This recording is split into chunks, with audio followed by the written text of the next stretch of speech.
नमस्कार, मैं डॉक्टर रितु जगोटा नंदा, एक आईवीएफ स्पेशलिस्ट। आज हम बात करेंगे स्पष्ट खून की रसौलियों के बारे में, जिसे हम एंडोमेट्रियोमा कहते हैं, साइंस में चॉकलेट सिस्ट कहते हैं। मरीज अक्सर हमसे आके पूछते हैं कि हमारे अंदर खून की रसौलियां हैं, क्योंकि उसका क्या ट्रीटमेंट है, क्या हमें बच्चा हो जाएगा, क्या डॉक्टर उसको ऑपरेशन ही करना पड़ेगा। ये सारी बातें आप लोगों को परेशान कर रही होती है। आज हम इसका क्लियर और स्पष्ट आपको समस्या का हल बताएंगे। एंडोमेट्रियोसिस के ऊपर हमने एक पहले वीडियो पे चर्चा किया है, उसके ऊपर हमने सारा विस्तार में बताया है उसके पेन के बारे में। वो जानकारी के लिए आप दूसरा वीडियो पहले हमारा देख सकते हैं। आज हम बताते हैं आपके अंदर, मान लो आप हमारे पास पेशेंट हैं जिसके अंदर अभी पेशेंट आए थे जो हमें कह रहे थे हमारे दोनों अंडेदानी के अंदर खून की रसौलियां हैं। तो सबसे पहले आप हमारे पास आए, क्या करते हैं, एक अल्ट्रासाउंड करेंगे जिसे हम कहते हैं ट्रांसवेजाइनल अल्ट्रासाउंड। टीवीएस करके हम देखेंगे कि जो आपके अंदर खून की रसौलियां हैं इसका नाप क्या है, इसका साइज क्या है, क्या गिनती में एक ही अंडेदानी में है कि दोनों अंडेदानी में है। अगर दोनों अंडेदानी में है तो साइज कितना है, क्या 5 सेंटीमीटर के ऊपर है कि 5 सेंटीमीटर के नीचे है। आपको इसके वजह से दर्द हो रहा है, क्या इनकी वजह से आपको महीने में भी कोई परेशानी हो रही है। कभी कभी ऐसे मरीजों को महीना भी बहुत ज्यादा आता है।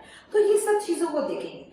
अब जब आप हमारे पास आए, क्या पहली समस्या आपकी दर्द है कि आपको बच्चा चाहिए। अगर आपका दर्द है और आपको बच्चा भी चाहिए, हमको दोनों चीजों का हल करना है। तो हम दूसरी चीज क्या जांच करेंगे, एक तो स्कैन हो गया, दूसरा आपका एएमएच टेस्ट करेंगे। एएमएच अगेन हमको बताएगा आपके अंदर जो अंडे हैं वो कितने हैं, क्या अच्छे हैं, गुड हैं, या गिनती में कम है। अगर कम है तो मतलब क्वालिटी में भी पुअर है, या मात्रा में इस वक्त अभी अच्छे हैं। इस बीमारी ने आपके अंडों को खत्म नहीं किया। एंडोमेट्रियोसिस एक ऐसी बीमारी है, जब ये खून आपके अंडेदानी में पड़ता जाएगा तो एक रसौली बनती जाएगी। तो जैसे जैसे ये रसौली बढ़ती जाती है तो ये आपके अंडेदानी, नॉर्मल अंडेदानी को डैमेज करती जाती है। जब ये डैमेज होता है तो आपके अंडे गिनती में जल्दी दूसरे एक पेशेंट से, इस आप ही की उम्र के पेशेंट से थोड़ा जल्दी कम और खत्म हो सकते हैं। और कई बार हम देखते हैं कि दोनों अंडेदानियों के अंदर खून की रसौलियां भरी हैं, अंडे तो हमें दिखाई भी नहीं दे रहे। तो ये अब आगे कैसे चलना है, ये एज अ डॉक्टर हमने डिसाइड करना है। पेशेंट ना कहे कि मेरा ऑपरेशन कर दो, मेरा ये आईवीएफ कर दो। हमने डिसाइड करना है कि इस वक्त अगर तो हमारे अंदर अंडे मान लो अच्छे हैं, हमारा एएमएच अच्छा है, हम क्या करेंगे। आपको दर्द लेकिन बहुत परेशान कर रहा है और अंडे आपकी जो रसौलियां हैं, हम उसके लिए कुछ दवाई देंगे। जो हम, अगर आपके अंडे बहुत अच्छे हैं, हम 3 महीने भी आपको दवाई दे सकते हैं, 4 महीने भी दे सकते हैं, ताकि ये अंडेदानियां थोड़ी सी नीचे आने लग जाए और बढ़े ना, और फिर आपका दर्द भी कम हो जाए। फिर उसके बाद हम क्या करते हैं, जो सही रास्ता है, हमारी कोशिश होती है अगर तो आपकी जो अंडेदानी में ये रसौली है, ये हमारे अंडे बनाने में या अंडा निकालने के अंदर, या हम आगे आईवीएफ अगर करते हैं, अगर तो देखिए दोनों अंडेदानी में रसौलियां हैं और अंडे भी हमको मालूम है कि ठीक हैं, आपकी उम्र 30 साल के ऊपर है और आप पहले आईयूआई की सहायता ले चुके हैं, इसमें फिर हम आईयूआई नहीं करेंगे, हम सीधा आईवीएफ ही करेंगे। क्यों करेंगे, क्योंकि आपके ये बीमारी रुकने वाली नहीं है। जैसे जैसे महीना आता जाएगा ये रसौलियां और बढ़ती जाती हैं। तो अगर तो ये रसौलियां हमारे अंडों के, जो हम अंडों को ग्रो करेंगे या निकालेंगे, उसके रास्ते में नहीं आ रही है, या आपके एक ही अंडेदानी में रसौली है, दूसरी अंडेदानी बेहतरीन है, तो हम सबसे पहले आपके अंडे बनाएंगे, इंजेक्शन लगा के आईवीएफ करेंगे। फिर ये अंडों को निकाल लिया जाएगा। आपके हस्बैंड के जो शुक्राणु हैं उनको लेके उनको मशीन में प्रोसेस किया जाता है और फिर एक एम्ब्रियो की मशीन में शुरुआत की जाती है।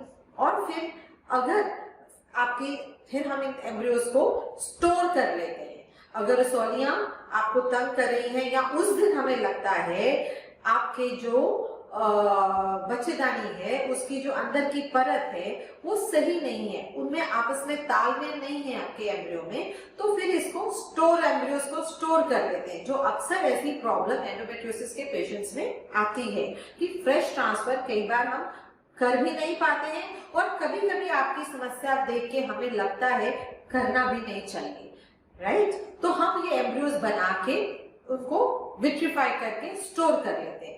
जब ये हमारे पास अच्छी मात्रा में हम एम्ब्रियोस, मान लो एक ही बार में हम आपके अच्छे 6, 7, 8 हमको एम्ब्रियोस बन जाते हैं तो बहुत अच्छी बात है। लेकिन अगर कम मात्रा में बनते हैं तो हमारी कोशिश होती है एक बार और स्टिमुलेट करके ये अंडे निकाल के एम्ब्रियो बना के इनको पूल करके हम स्टोर कर लें।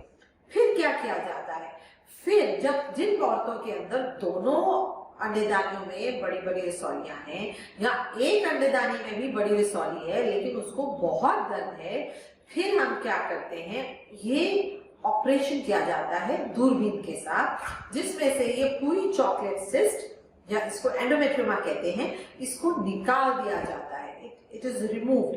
ये सिस्ट कभी एस्पिरेट नहीं की जाती। एस्पिरेशन का मतलब सिर्फ उसको सक्शन करके निकाल देना, ये बिल्कुल नहीं करना चाहिए। इसकी पूरी वॉल के साथ साथ जड़ से इसको निकालना पड़ता है, मतलब सिस्ट वॉल के समेत सिस्ट को निकालना पड़ता है, तभी आप इसको इस सिस्ट का खात्मा कर पाएंगे। अगर आप इसमें सिर्फ छेद करके इसका जो चॉकलेट सिस्ट हम ब्रेक करेंगे तो इसका खात्मा नहीं होगा, ये फिर से बन के भर जाएगी। गुब्बारा है, उसमें से पानी निकल गया, फिर भर जाएगा, फिर वैसे ही परेशान करेगी। दूसरी चीज, एक बात और समझनी पड़ेगी, हमने ऑपरेशन किया, क्यों किया? क्योंकि